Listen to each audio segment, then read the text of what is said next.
आपण आता आकृतीबद्ध शिकलो की नाही? आपण आता त्याचा सराव घेणार आहोत. ठीक आहे? हा, मी एका एकाला बोलवणार आहे. इथे पॅटर्न दिलाय ते आपल्याला पूर्ण करायचं आहे. ठीक आहे? तुझं नाव काय? हा, जिया. जिया तू ये इथे. जिया, इथे फ्लावर्स दिलेले तुला हे बघायचे की कोणत्या फ्लॉवर नंतर कोणतं येत आहे. आणि इथे जे 2 डबे रिकामे सोडले ना, तिथे आपल्याला यापैकी योग्य फ्लॉवर तिथं लावायचे. बोटाने सर.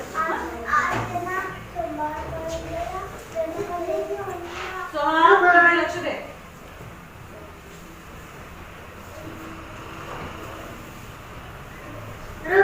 हा, एकदम बरोबर. मस्त. छान. इथे आता आकृतीचा पॅटर्न दिलेला आहे. तू येतो का? हा, ठीक आहे.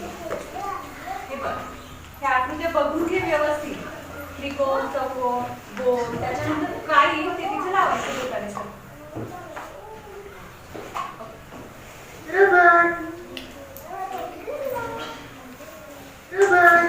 छान. हो, सगळ्यांचा नंबर घेऊ.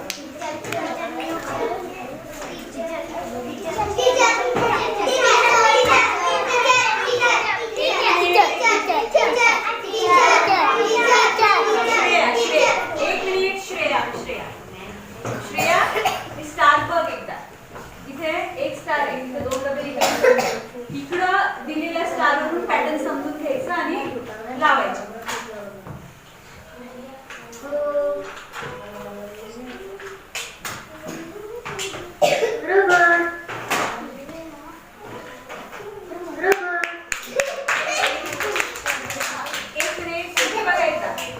आपण हे पुन्हा घेऊ. इथे काय दिलेलं होतं? एक स्टार दिले, मध्ये 2 डबे रिकामे सोडले आणि इथे 1 स्टार, नंतर 2 स्टार, नंतर 3 स्टार. इथून आपल्याला पॅटर्न समजलं, हे आकृतीबद्ध समजतो. आणि त्यामुळे एका स्टार नंतर काय पाहिजे?